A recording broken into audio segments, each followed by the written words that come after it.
오늘 영상은 인터넷 끝판왕과 함께합니다. 인터넷 가전 렌탈 변경, 인터넷 끝판왕과 함께하세요.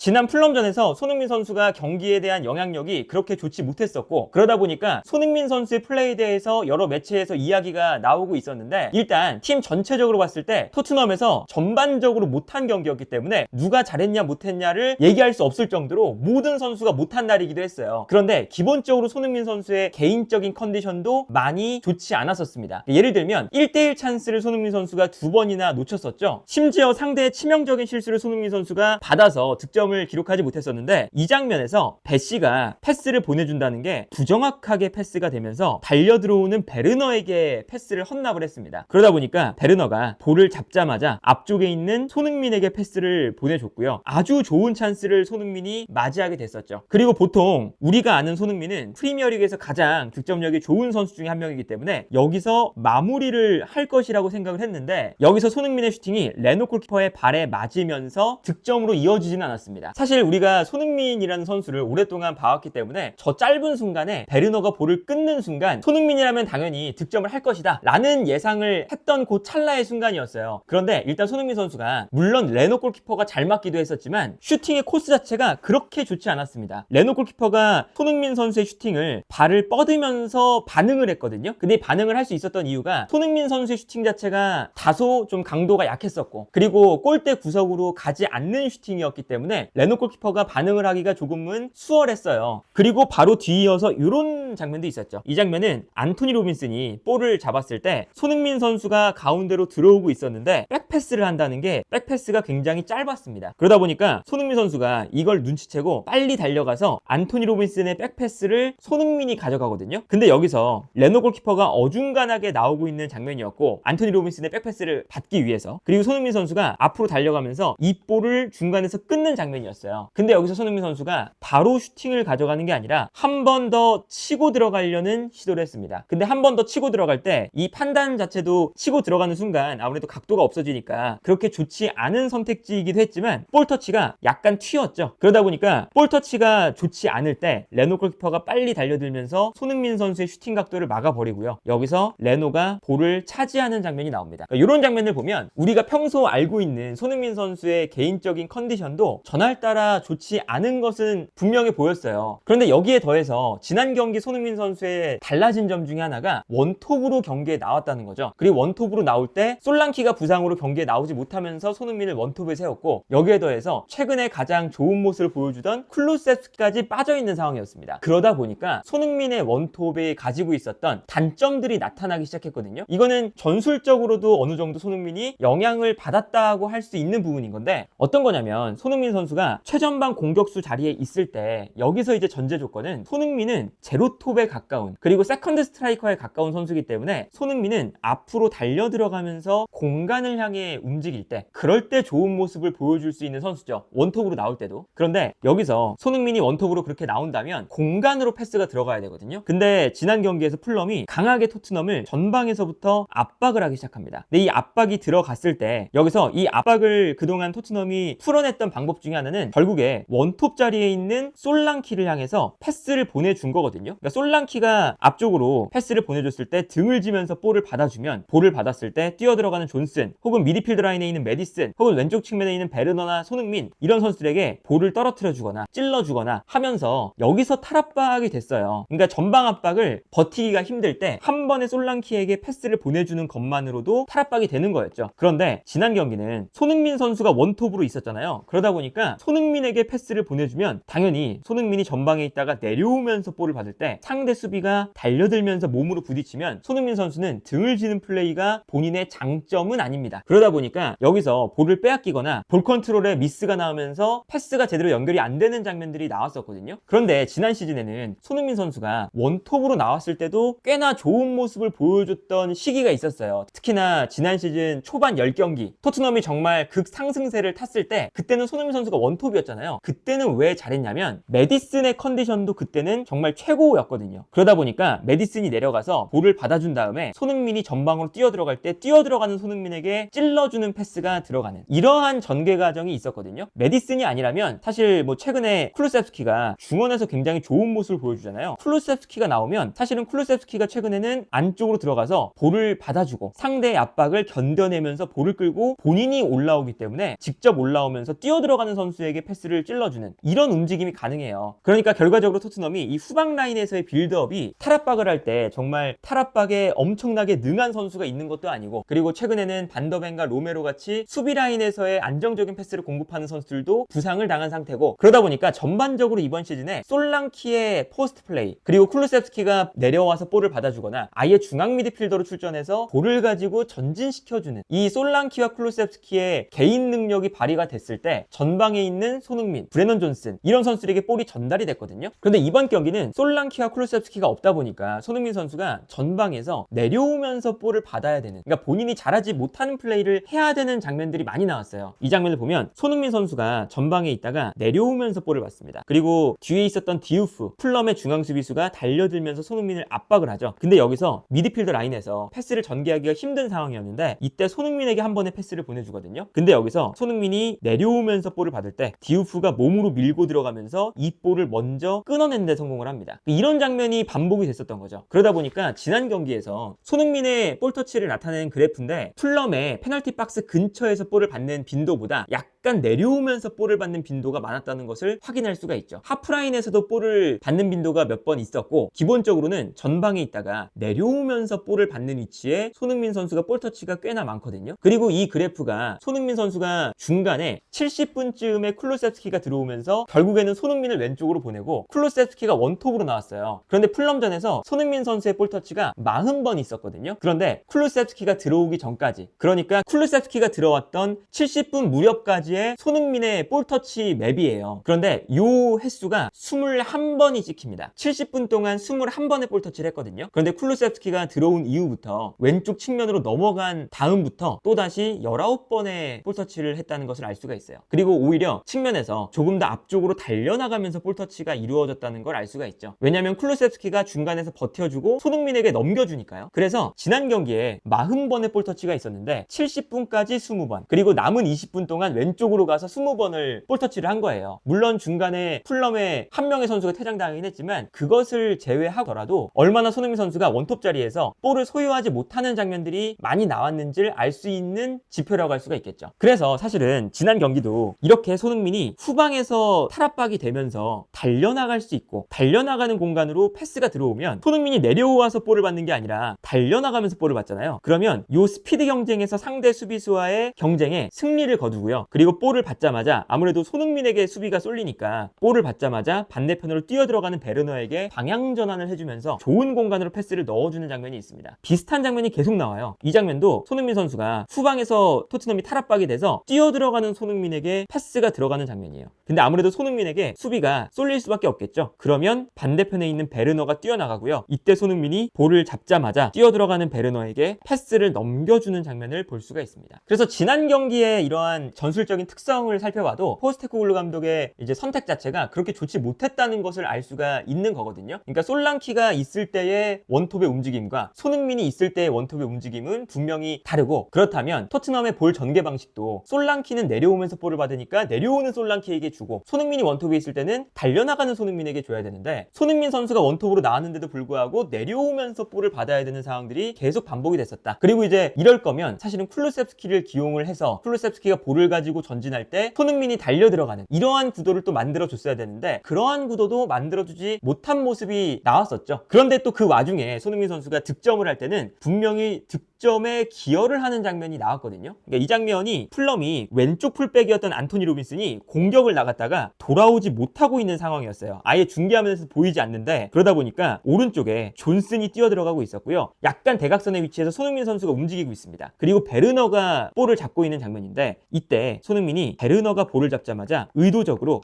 쪽으로 뛰어들어가는 장면이 나와요. 이게 뭐 손흥민 선수의 센스라던가 손흥민 선수의 노련함이 분명히 발휘되는 장면이었죠. 왼쪽 라인에 안토니 로빈슨이 없으니까 아직도 돌아오지 못하고 있죠. 그리고 왼쪽 측면 공격수인 넬슨도 수비에 가담을 안 하고 있는 상황이었어요. 그러다 보니까 의도적으로 왼쪽에 수비수가 없는 걸 확인하고 더욱더 가운데로 들어가면서 풀럼의 수비를 안쪽으로 쏠리게끔 만듭니다. 그러면 측면에 있는 존슨에게 공간이 나고 이때 베르너가 존슨에게 패스를 보내주면서 여기서 득점이 나오는 장면이었죠. 그러니까 이 장면 자체가 손흥민이 원톱에 배치됐을 때 좋은 공간을 찾아 들어가고 주변 선수의 위치를 노련하게 파악한 이후에 그 선수들에게 공간을 만들어주는 이러한 과정 속에서 득점이 나왔거든요. 이런 모습을 보면 확실히 손흥민 선수가 얼마나 노련하고 좋은 공격수인지를 알 수가 있는 장면인데, 어쨌든 뭐 이런 것들을 떠나서 지난 경기는 손흥민 선수의 영향력이 매우 좋지 못하다 보니까 아쉬움이 나올 수밖에 없는 지난 경기가 되지 않았나 라는 생각이 들고요. 확실히 토트넘은 일단 선수 개개인의 능력에 좀 의존을 많이 하는 팀이다 보니까 이제 아무래도 솔랑키의 포스트 플레이가 없다면 포스트 플레이를 할 수 있는 선수가 없고, 쿠루셉스키가 미드필더 라인에서 볼을 끌고 올라가 주지 않으면 볼을 전진시킬 선수가 없고, 공간으로 뛰어들어가는 손흥민이 없으면 뛰어들어가서 득점을 만들어줄 수 있는 선수가 부족하고, 이런 이제 상황이 반복이 되는데, 그러한 모습들이 지난 풀럼전에 나왔었고요. 그런데 선수 개개인의 역량에 의존하는 팀이 솔랑키와 쿠루셉스키가 없을 때 똑같은 플랜으로 경기를 전개하다 보니까 손흥민도 본인이 원톱 자리에서 본인이 잘하는 달려 들어가면서 볼을 받는 장면이 아니라 내려오면서 볼을 받는, 본인이 못하는 상황들이 많이 만들어지면서 더더욱 손흥민의 영향력과 그리고 활약이 좋지 않은 모습을 보여줬었다라고 볼 수가 있겠고요. 바로 3일 뒤에 또다시 토트넘이 경기가 있다 보니까 바로 다음 경기, 주중에 있는 본머스와의 경기를 준비를 해야 되는데, 그리고 이 본머스전이 끝나면 3일 뒤에 또 첼시전이거든요. 이 3일 간격으로 이루어지는 리그 3연전에서 토트넘이 과연 어떤 성적을 거둘지, 그리고 이러한 빡빡한 일정 속에서 손흥민 선수가 조금 더 좋은 모습을 보여주려면, 그리고 이제 아무래도 토트넘 입장에서도 클루셉스키가 볼을 전진시키는 걸 굉장히 잘해주고 솔랑키가 전방을 계속 움직여주면서 본인이 미끼 역할을 많이 해주면, 손흥민 선수가 가지고 있는 토트넘에서의 역할, 결국에는 결정력이거든요. 좋은 공간으로 뛰어들어가면서 마무리하는 이 역할이 발휘가 된다면 토트넘이 이 3연전도 잘 치를 수가 있고, 만약에 이러한 과정들이 잘 이루어지지 않는다면 솔랑키, 클루셉스키, 손흥민 셋 중에 한 명이라도 뭔가 삐그덕대기 시작하면 이 3연전이 어렵게 진행되지 않을까 하는 우려가 나올 수밖에 없는 풀럼과의 경기가 아니었나 싶네요.